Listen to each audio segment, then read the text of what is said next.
What is going on, ladies and gentlemen? Welcome back to the stream. And as you can tell from the name of this video, I am done messing around. I am ready to get going. I am ready to stop screwing around with all these no-name players who can't perform. It's time to shake some stuff up. So I took some Advil, clear up my headache. I gave myself a shot of Red Bull, and we're gonna go. And it's a trade deadline time.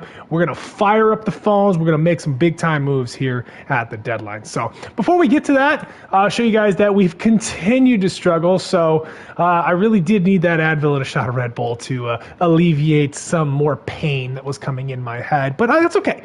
I think I found some moves for this deadline that are going to help us out, that are going to help us kind of start getting back on track. This season's been kind of a disappointing one, especially after last year where we overperformed so much, but that's okay. I think we're going to be okay going forward. So first thing I want to show you is, as always, we want to go to the All-Stars. And so MJ Melendez actually made the All-Star game as a catcher. Not a great season. So I was a little surprised. He's cooled off a little bit recently, so his numbers might have been a little bit better come the All-Star game. A couple of other pretty decent catchers there, specifically Adley Rutschman. Obviously, Vinny Pasquantino, he made it. He has been having a baller of a season. Actually, I will check to see if he's in the MVP race here in a minute. Actually, that is all of our All-Stars there, so let's go see if he is in the MVP race at all. So he is not, which is kind of weird because I feel like, oh, well, Brandon Lau's got some killer numbers. And yeah, I mean, these are some really good players right here. So my guess is he's not even in for the Hank Aaron Award either. Yep, same three guys. So he's got some pretty stiff competition there. But anyways, I'm really happy with the way Vinny Pasquantino's been playing. He's pretty much the only guy who's been making me happy this season. Anyways, I want to point out one guy. So we did actually call up Kansas City legend Whit Merrifield. He was sitting in the free agent market. I needed somebody to kind of stabilize my roster a little bit. I did lose Nick Lofton, who was one of my bench utility guys, to a injury for a couple months. So I needed somebody to come in and play like a utility role. So that's why I brought him in. Also runs pretty well, so he's a guy I don't mind having off the bench. So, anyways, that is all I wanted to do to catch you guys up. Let's get to some of the trades. Now, here we're going to be looking at, I guess I do not have the trade block set up. That is okay. I thought I did. Maybe I didn't save it after I did. But I do have the trades written down, and let's get started. So, what I was looking for... Sorry, something in my throat there. What I was looking for mostly to start this this trade season is I needed somebody I could trust at the top of my lineup. I feel like the top of our lineup has been giving us trouble to this juncture, and I think it's causing problems for the rest of our lineup.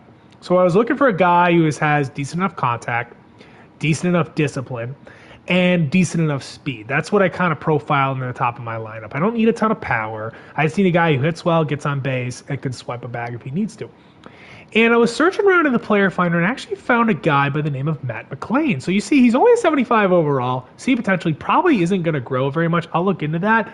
But you see, he's 71-67, so he's above average in the contact department. He's 71 in discipline. He's above average in the discipline department. And you look at his numbers, he's putting up pretty good numbers this year. So this is a guy I'm going to bring in as kind of a transition player. We'll see if he grows any more overall. Also, a great guy for in terms of utility aspects. So it's a guy that I would love to keep around long term. He's only 25. So this is a guy I like. I don't think he has too much value to the Reds. They do have Alejo Lopez behind him, who's not been great, but relatively similar overall. So, plus second basemen usually don't profile as like too valuable players. And one thing I will say about the Reds is they have no pitching depth. You see, their starters already into the 60s with D potential, so they need some advanced pitchers. And I'm going to send them Max Castillo, who has not had a very good year this year, and he didn't have a great year last year, but he started each of the two seasons hot. So he's got some stuff that he can work with. It's just he needs to find a way to tap into it more consistently. So because of his bad performances, that's why he's not good enough to take Matt McLain so far. And then I have to send him another person. So I'm going to send him Alec Marsh. Marsh hasn't broken through into the majors yet, but he is on our 40-man roster. He's pitched pretty decently at AAA. And like I said, the Reds really need some pitching depth in their rotation. So I think that this is a decent value. Two guys who could break into their rotation and do some work for them for 175 overall second baseman. Might be a little bit of an overpay, but I'm okay with it because I really want to get somebody to sit at my top of the lineup. I'm just going to plant him up there into the top of my lineup and then go from there. So the next guy I'm going to be moving for us is one of our trade moves that I'm going to be making. I actually did something and then forgot to save last night. I was just kind of playing around as I was making the trades. I did want to move Nate Eaton to left field for a specific reason. One, he's been playing outfield more than third base. He's not really profiles at the third base. Like, I'm sure he could play it. But he is more of I'd say second baseman outfielder type based off of his abilities. So he's been playing left field and center field most of his career anyways. So I moved him to left field specifically because I wanted to trade him to a team that was looking for a left fielder. So I like Nate Eaton, and his numbers haven't been bad. He's been pretty consistent. He hits about league average. He doesn't walk enough. Power's decent enough for me, and he swipes a lot of bags. So I love that. But he's already 28 years old. He's maxed out on potential. He's not going to get that much better at the bat. He's not like a great defender. I'm going to miss the speed, but I feel like you can find speed in a lot of different areas in this game. So I was a little bit hesitant to trade him, but I'm okay because what I wanted to do is I wanted to go get somebody to kind of help me improve my shortstop position. I'm going to go get Oswald Peraza. So you see, not a great hitter yet. The numbers in the majors haven't been great, but you see, he hasn't gotten a lot of opportunity. He's been kind of limited to a bench role, up and down player. They do have Bo Bichette. I don't know how they ended up with Bo Bichette. This game is weird, but they have Bo Bichette, and they also have Anthony Volpe. So literally, there's no use for Oswald Peraza. So that's still not good enough for them, but to make this go over the top, I'm going to be sending them a second baseman in Marco Vargas. This is a guy I picked up as an undrafted free agent. I think he's low C potential, but he's hit pretty well for me. The numbers this year haven't been great, but again, he's only 20 years old. So the Yankees could use some depth at their second base and see they don't have anybody who's really young. So that fits for them. And then I'm also going to be sending them to put this over the top, maybe give them a little bit extra because Oswald Peraza's got good potential. I'm going to be sending them Will Klein. So Will Klein's actually a guy I liked coming into this franchise. I love relievers who throw 97 miles an hour. He's got great makeup. He's performed just outstandingly in this franchise. But his growth and development's been weird. It's been wonky. I think he's only grown like 5 overall maybe. And I don't know why because he's been performing really well. So the Yankees could use some depth in their bullpen. Specifically some younger guys who can step into roles in the next year or two. So Will Klein kind of fixed that. Again, this might be a little overpay because Nate Eaton's a pretty good player, but Oswald Peraza is a very talented shortstop with good potential. So I am willing to overpay there. So you might be thinking, hey, you got Michael Garcia at shortstop and you also have Jackson Merrill coming up behind him. Why do you want to bring in Oswald Peraza?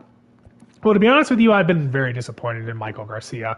I thought he did really well in 2023. I was excited to see how hot he started 2024, and he finished, after struggling, he finished really strong in 2024. But this year, he's just been bad.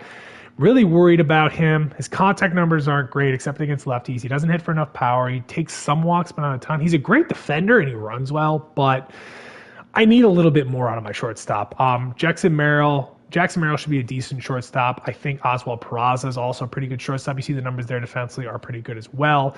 And in terms of Jackson Merrill, I think I'm profiling him more as a second baseman long term because he's a little bit more contact and power. He's not as elite of a defender. So I think I might move him to second base. So I'm okay picking up Oswald Peraza. I'm also going to be dealing away Michael Garcia.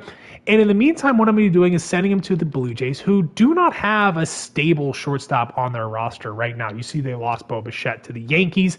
So they need somebody who can kind of step in. I know Michael Garcia is not like outstanding, at the dish, but he plays really good defense. The Blue Jays have a pretty stacked lineup as well. So they're just going to need him to come in, maybe be a transition guy. They don't really have anybody long-term profiling at shortstop anyways. So they really could use him. And what I'm going to take from them is Hayden Younger, the 77 overall B potential closer. Now, this might be a little bit of a steal. I didn't look at Younger's potential. I'll take a look here in a second. He might only be like 80 or like 82 or something like that. And Michael Garcia is a 79 potential. So this is pretty even on paper in some ways. They really do need a shortstop. Plus, Younger is not even in the majors despite being on the 40-man roster. I don't know why. I guess they're doing really well in the bullpen without him. I guess they got some pretty decent pitchers in the bullpen here too. So yeah, I guess they don't really need him. So I'm going to take that. This is going to help me shore up my bullpen in the long run. I'm going to put Younger straight into the majors. And let's go take a look. First off, I want to see real fast, is Michael Garcia still that 79 potential? He is. So he hasn't dropped at all, which is a little bit surprising. I thought he might have because he hasn't played very well. And then let's look at Younger. 81 potential. So honestly, on paper, that's actually a pretty equal trade. And it gets the Blue Jays a guy they need. It gets me a guy I need. So I think actually that is one of the more equal trades I have put together. I try to make these trades as equal as possible, so I'm not like just simply stacking the deck and everything like that to get me some superstar players.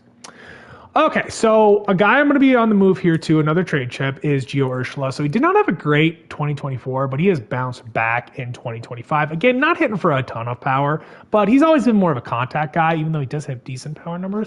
But he's up to that 273. He's got a 403 slugging. And then his WAR, well, 0.2. Oh, but you know what? He's been my DH all season, so he's not going to have a very high WAR because he didn't play defense. He's actually not played any innings in the field at all. So I'm going to be sending him to, let's see, who did I write down here? Oh, I'm going to be sending him to the Dodgers. So I love trading with the Dodgers, but this is not going to be some massive return. You see their current third baseman is Yanni Hernandez, who's hitting pretty well, admittedly, but he's only a 75 overall, and he's kind of outshooting what his actual ratings are. So I think they could use a little bit of veteran presence there, and I'm going to be taking another closing pitcher from them in Nick Nastrini. This is another guy who throws smoke, big-time profile with the strikeouts at 92. Yeah, I mean, I'm really looking to shore up my bullpen in the long run, and this is another guy who's going to help me do that. I'm probably going to put him straight into the majors as well, because I really need some bullpen help now and in the future. Yeah, just make sure I put everything in there. Okay, so one final trade I'm going to be doing is I'm going to be sending John Brebbia. And I am going to be making an intra-division trade, which is not something I usually do. Typically, I try not to make intra-division trades because, like, you don't usually trade with teams in your division in real life and sports. But I, on very rare occasions, make some exceptions. So the Twins really do need bullpen help. You see, they don't have a lot of good overalls in the bullpen, and their numbers aren't great either. So Brebbia fits perfectly for them, considering he's had another outstanding season. He's just been so consistent for teams. Started with the Giants, and then he's with us this season. So this is what I was hoping I would get out of John Brebbia. He has dropped 1 overall. And I'm going to be taking another second baseman for them. I'm taking Jose Salas. So this is a guy, I think his potential was 78, I looked at. And you see he's killed in AAA right now. Plays a couple of positions, shortstop and center field in addition to second base. Runs decently, really good discipline, high contact. So this is another guy who could profile as a top of the order guy. So now I've got somebody in the majors right now, and then I got somebody right behind him. So this is kind of was one of my main focuses going into this trade season. So you see this doesn't quite work for them. I'm going to need to send them one more person. And they don't necessarily need pitching too much. But I'm going to send them one guy to put this over the top. I'm going to be sending them Chandler Champlain, who's actually pitched relatively okay. This year's numbers haven't been great, but he's been decent overall. I might be taking them for a little bit, but I don't care. They're in my division. I don't mind screwing over division opponents. But, I mean, honestly, they really need bullpen help in John Brebbia. Jose Salas is blocked by Jorge Polanco and Edward Julian anyways. I think Julian won Rookie of the Year back in 2024 anyways. I mean, last year. I mean, this guy's a stud. So he's blocked there, and he's blocked at other positions as well. So this guy doesn't have huge value, so I don't feel like I'm ripping them off too much. So, all right, let's go double check what his potential was. I think it was 78, if I remember. 79, actually. So this is a really nice get for me. So I really like what I've done at this deadline. I needed help in very specific areas. And And yeah, I think I got that. So anyways, just like the previous years, I'm going to be hopping out of here for a couple minutes to go sort out the roster, but I will be back shortly and we will take a look at the draft prospects. I think I'm going to be able to sign them all. Let's see. All right, and we are back. That actually took shorter than previous years, so I'm happy about that. As you can see, we're still kind of hanging strong at 22nd with the overall rank. Our contact did drop a bit, but it seems like we got a little better in other areas. Our defense just got torched, though, so 29th. That worries me a little bit, something I might need to focus on in the long term, but this is going to be what we're finishing out the season. Batting lineup against righties. I might switch up some things. I was considering calling up Jackson Merrill when the September call-ups come around. So we'll see how some of those decisions, if I do, I might do a player lock game with him since he is our top prospect. Against lefties, the only difference here is Austin Slater will actually be in center field, and I will move him up in the lineup, probably to first. Actually, maybe what I'll do is I'll keep him here. I don't know. Either keep him here or move him up or something like that. Gavin Cross is going to get a full-time role. We're going to let him kind of sink or swim. He's gotten some pretty good bumps this season. Only 46 at-bats in the majors, so I'm not worried about that slash line yet. And Oswald Perez. We also did call up Caden Wallace. He is going to be batting in the DH spot against righties. We'll see if we can get him in a lineup against lefties as well, but I'm not going to necessarily prioritize it. He was having a very good season at AAA as well, so let's get him some reps in the majors while we can. Pitching rotation looks a little like this. The rotation has been unchanged. Probably nobody down here that I'm going to be interested in trying to call up, so I might just ride these guys out for the rest of the season and see what happens. DL Hall is going to have to get hot down the stretch if he wants to stay as a starting pitcher, because next year he's going to be probably to a reliever if those numbers keep up. Jackson Kowar has been a surprise in the bullpen, so I'd like to keep him up there. We did bring up Nastrini and Younger right after trading him to pair with Baroa as well, so I like what we've got building in the bullpen here so far. And of course, we still have Ryan Stanek at the back end for us. Then a couple other things I wanted to mention. I did call up Dylan Lesko to Double-A, as I mentioned in my previous video, so I'm pretty excited to see how his growth can continue. This is another one of our top prospects that we got at the trade deadline last year. So that's pretty much everything I want to show you guys for that. Let us get to the deadline. Those are just the non-DH lineups. Oh, Tink Hence is back. Tink Hence is a guy I might actually be considering moving up. I forgot he was even healthy. Was about to be healthy. Okay, give me a second because I'm going to have to send some people down. I forgot he was about to come off the 40-man roster. Oh, actually, you know what? I can solve this pretty easily just by getting rid of Brian Hudson or Tim Hill. Actually, Brian Hudson back to Double-A because I actually need a relief pitcher in Double-A, so that's perfect. Okay. So he's going to be kicking. Yeah, let's get Mazzucato out of there. He hasn't been pitching very well this year. We'll put him in a long relief role instead. Replace James Norwood, I guess. Well, we'll just do that. I don't really care necessarily how they run that bullpen there. And then whatever, that's fine. Not the end of the world to me. Okay, let's try to get here without any more injuries. Deadline, that is fine. Diego Ramos, love how he got hurt, but that's fine. We're not here for that. Noah Cameron, great. More things to deal with. Okay, so I'm going to be able to sign him. I already went ahead and kind of peeked at everything, so I know what the guys look like. I know that he signed last time. Actually, now that I think about it, I don't care because he's like a 56 potential, so I don't really care that he didn't sign. You enjoy your life, bro.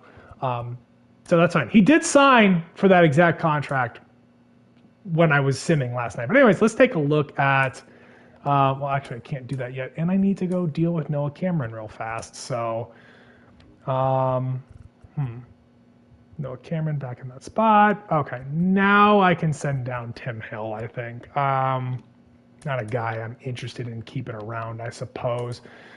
He hasn't performed. I tried to bring him for lefty depth. Okay, send him down to Double-A and we are Single-A and we are fine. Okay, let's do one more sim. Okay, good. Now let's go check out the draft picks. So I'm really happy with Douglas Yabu. I looked through the rest of the first round draft picks, and to be honest with you, the guys that were available at the time we went to draft, not that good. So 63 overall, he's going to have 84 potential. So I love that pick. As you can see, we are really stacking up on our rotation. We got a lot of guys already in the farm, and now we've drafted a couple of guys that I like. So I'm excited going forward. Love that he throws 96 miles an hour. So yeah, this is a very good pick. Also pretty happy with Juan Silva. Just going to miss that 80 potential, but he's going to be 79. Decent bat, decent defense. He's really kind of built across the board, so I'm excited about this kid. He will only be a 60 overall because I limit the 18-year-olds to 60 overall, but I'm excited about him. He should be somebody fun to watch coming out of high school. Moses Strotar, this is a shot in the dark we took. I can take that as a 73 potential. He's got a really good bat, and I think his defense is in a decent enough position to where I can train him up to be a pretty good backup catcher. So I'm happy about that. Alec Romano was a miss. He'll be a 69 potential, though not awful. So not terrible miss. So not too bad. Harold Conklin, he is a 74 potential. Not bad for a reliever. That's a guy you can work with. He's a little low overall at 52, so I don't love that part. But yeah, we'll see what happens. I might just throw him into AA next year just to see what happens because, he's got to grow fast or he's not going to make anything. And then Carlo Vargas will be a 70 potential. He will be a 50 overall because, again, I give these guys floors of at least 50 overall. Interesting profile. Not too much to look into him because he's only that 70 potential, but, we'll see what goes on with him. So that's everything. And like I said, the shortstop that we drafted was just a blind swing, and he was I think it was like a 63 potential or something like that. So, wasn't a miss. Didn't mind that he didn't sign. Probably actually saved me a little bit of money. So anyways, that's all I got for you. I feel like I'm going to be playing at least 1 or 2 games in the September call-up season. Maybe full games, maybe player locks. We'll see how it goes. I'm probably going to want to try to pitch with some guys if I call people up. Maybe Tink Hence, we'll see. But if I do call up Jackson Merrill, I'm definitely going to be doing a player lock game with him because I think that'll be pretty fun. But anyways, in the meantime, between time, I hope y'all have a wonderful rest of your day, and I'm gone.